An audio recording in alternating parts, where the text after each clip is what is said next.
দক্ষিণ এশিয়ার দেশগুলোর মধ্যে সর্বোচ্চ মূল্যস্ফীতির দেশ বাংলাদেশ।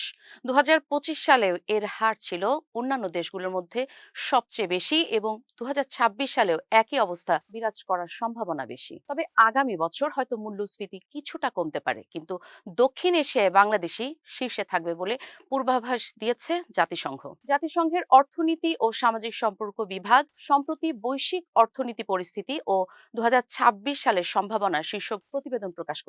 সেখানে বলা হয়েছে ২০২৫ সালে বাংলাদেশের গড় মূল্যস্ফীতি ছিল ৮.৯%, যা ছিল দক্ষিণ এশিয়ার মধ্যে সর্বোচ্চ।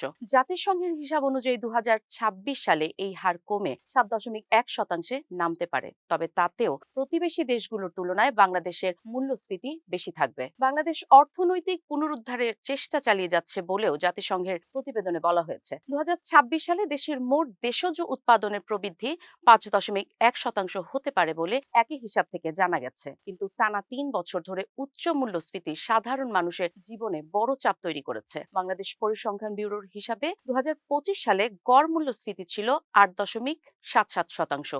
প্রায় ১১% খাদ্য মূল্যস্ফীতি নিয়েই শুরু হয়েছিল ২০২৫। অর্থনীতিবিদদের মতে মূল্যস্ফীতি কার্যত এক ধরনের অদৃশ্য কর। মানুষের আয় অপরিবর্তিত থাকলেও নিত্যপণ্যের দাম বৃদ্ধি অব্যাহত রয়েছে। এদিকে আয় বাড়ার তুলনায় মূল্যস্ফীতি বেশি হলে প্রকৃত আয় কমে যায়। তখন ঋণ বৃদ্ধির প্রবণতা বাড়ে।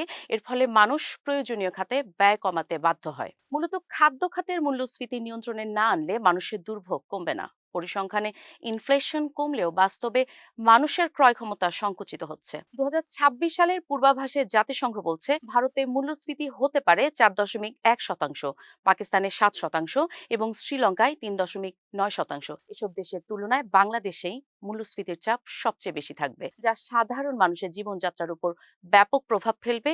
ফলে এটি হতে পারে উদ্বেগের কারণ।